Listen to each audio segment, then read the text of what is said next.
In World of Warcraft, an integral part to every player's journey takes place before you even step into the world of Azeroth. This choice will define your journey to level 60 and can predetermine the degree of success you find in hardcore. This step is, of course, selecting the right class for you that you aim to reach level 60 with. In hardcore, though, some of the 9 classes to choose from have easier times than others, and this is what this video is trying to discuss. I will go through the classes from worst to best concerning their capability at hitting level 60 in hardcore. For this ranking, what will be weighed the most is the relative ease and safety a class has while hitting level 60, which will primarily be attributed to a class's resources and escape tools in sticky situations, as well as their ability to prevent these situations in the first place, because that is what you need to hit level 60 in hardcore. Now onto what I believe to be the worst class suited for hitting level 60 in hardcore. By no surprise, we have the Warrior. There are a few key reasons on why I think Warrior deserves its ranking in last place. First has to be its limited escape options for when things go sour. Warriors don't have any mobility options to run away, which can be particularly bad when they are being cornered by multiple enemies. Additionally, they are pretty weak for many parts of the game, due to their gear reliance, which can be really bad for solo self-found players or players without a lot of gold to spend. Warriors also have no self-sustain options other than bandages and healing potions. They can't use things like swiftness potions if they use health potions, or vice versa. And using bandages can be hard with their only form of CC being Intimidating Shout, which can easily backfire if this pulls extra enemies or if it breaks early, which it tends to do. Another thing warriors are vulnerable to is hit chance, in which too many misses in a row can spiral usually trivial situations into somewhat scary ones, and this will remain a problem throughout the entire leveling process till they get late game hit chance gear, unless the warrior spends their entire questing journey fighting lower level mobs. Warriors do have a few good things going for them though. First is their tankiness as a plate wearing class, which can make up for their lack of sustain. Then they have access to hamstring, which is pretty powerful for one-on-one altercations in open areas so they can hamstring kite. Intimidating Shout can be life-saving in certain circumstances, and every 30 minutes they have access to Retaliation, which is an extremely strong cooldown that lets them power through sketchy situations. Overall, Warrior is not bad per se, just disadvantaged compared to other classes in the game. But Warriors can definitely make it to max level. It will just require more knowledge of the game and the limits of your character. Now the next class for us to look at that I think is just a bit better than Warrior for surviving in hardcore is Shaman. To start off, let's look at the reasons Shaman can be a bit of a struggle to level to 60 safely. First is their relatively poor mobility and escape tools, in which they only have a few tools to help them get away, those being Ghost Wolf and either Stoneclaw or Earthbind Totem, but each of these have their problem. Ghost Wolf, while it is at least some mobility, does have a cast time, which heavily hinders it since it can be delayed by melee attacks or gives time for things to catch up to you, so it isn't very good in close quarters. For the totems, you can only have one at a time since they are both earth totems, and they have limits on top of their mutual exclusivity. The Stoneclaw totem will taunt enemies nearby every 2 seconds, but it generates very little threat, making it only useful for pulling off extra enemies you weren't originally fighting. Then the Earthbind totem pulses very slowly and has a limited range, so it is not uncommon for faster enemies to walk right past the totem if you're trying to use it when running away. Shaman also has a few other issues, namely the fact that they are pretty weak in the levels 50 to 60 range, their lack of large damage cooldowns, and the fact that totems can ninja pull mobs if you forget about them. While these issues do persist though, Shaman has a few things going for it. First, they are pretty tanky, especially after level 40, since they have access to mail armor and self-healing. Also, Shamans are very strong in the early levels and do a lot of damage, making getting through the first 20 to 30 levels pretty easy. Lastly, they do have a pretty good amount of utility with their totems and things like Frost or Earth Shock, which are pretty useful in certain scenarios. The rest of the classes for this video, in my opinion, are all at least good and can easily hit 60 when in the right hands, as mastery of the class and knowledge of its capabilities is the strongest tool for survival. That being said, the next class in the ranking in my opinion has to be Druid. The thing about Druid is that they are decent at a lot of things, but are not particularly great at anything concerning survival, which makes them struggle in some areas. First off, and most obviously, is their very weak early game, which struggles to do a lot of damage before cat form and leaves them pretty vulnerable, especially since a lot of deaths happen before level 20. Then their CC is extremely underwhelming, with their only options being Entangling Roots and Bash, which can be good situationally, but aren't usually enough in very sticky situations. Other than these two areas though, Druids are decent on most other fronts. Bear form can give them the tankiness they need to survive certain scenarios when they're running away. Cat form with feline swiftness can help them outrun most enemies, and they have pretty decent self-healing, which can really help as long as mana is well managed. Now, the next class, which I actually think is really strong when it's in the right hands, is Priest, which really is only dragged down by one factor, that being their mobility. Other than Psychic Scream, Priests have no way to get enemies off of them or get away from them if they become overwhelmed, unless you count Levitate, which is extremely situational. Now, this doesn't necessarily make them bad at surviving, but it's far less to work with than other classes above it. What is working in the Priest's favor is their extremely strong self-sustain with healing spells and power word shield, as well as very consistent DPS, especially once they get Shadow form at level 40. Psychic Scream is also extremely strong since its cooldown is only 30 seconds, and while not perfect for every scenario, is extremely good in most. Also, one thing that gives Priest an edge is the fact that Mind Control is ridiculously strong for so many scenarios, and while it won't necessarily save you, it will prevent you from needing to be saved quite often, as it trivializes some of the hardest quests in the game. After Priest, we can move on to Paladin, which has some of the strongest survivability in vanilla and a lot of utility at its disposal.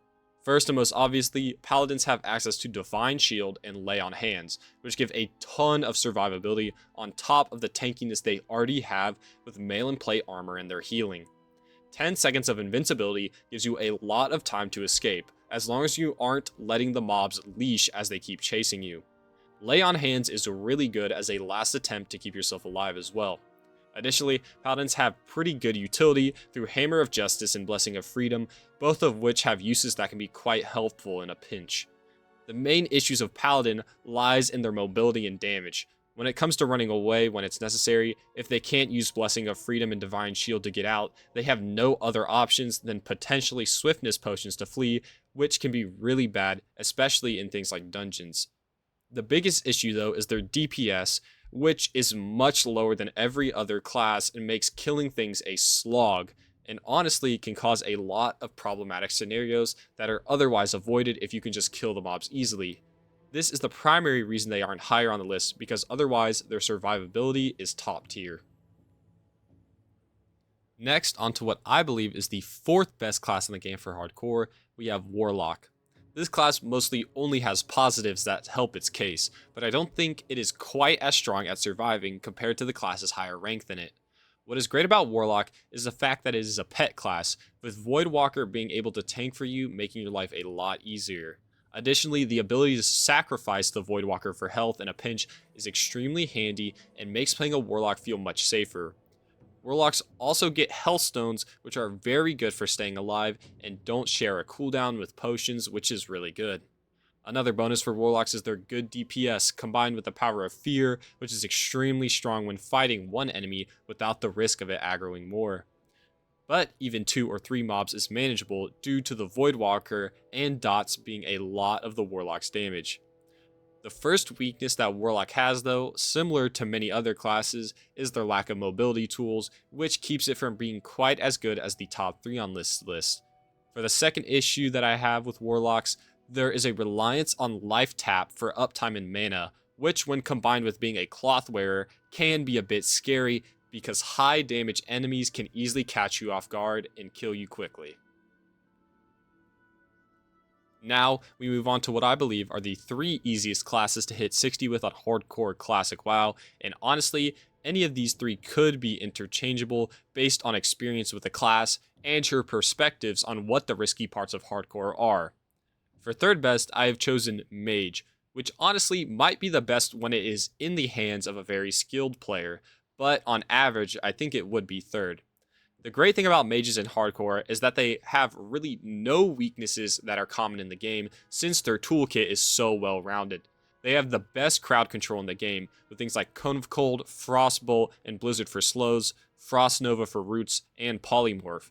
These tools also make them great at being able to kill a lot more enemies than most classes normally would be able to, so scenarios that are typically scary for other classes are super easy for mages. Also, mages have great safety tools with Ice Barrier and Ice Block, both of which make it very easy to live, where most other squishy classes definitely couldn't. This is also further multiplied in effectiveness by Cold Snap, which will reset the cooldown of all their frost spells.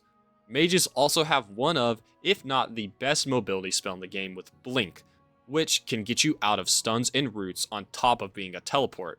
It also has the added benefit of saving you from fall damage, but mages also have slow fall for that.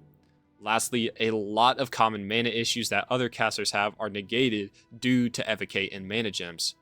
Overall, Mage has so many things going for it, and when they are used at their full potential, they can easily make getting 60 look like a breeze. On to the second easiest class for getting to 60 in hardcore, we have Hunter, which is extremely strong for a multitude of reasons. First is obviously their pet, which is extremely strong for both damage and tanking, and makes a lot of areas and quests in the game trivial due to how safe it is having such a powerful pet. Then, Hunters also have extremely good damage through the entire leveling process due to the way that hit chance works with ranged weapons, making them have none of the issues that melee classes have with misses.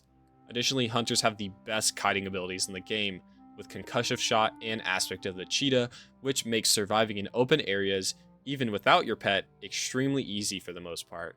Even if you do have to go into melee range though, Hunters are still relatively tanky since they get access to mail armor at level 40, which makes surviving all that much easier.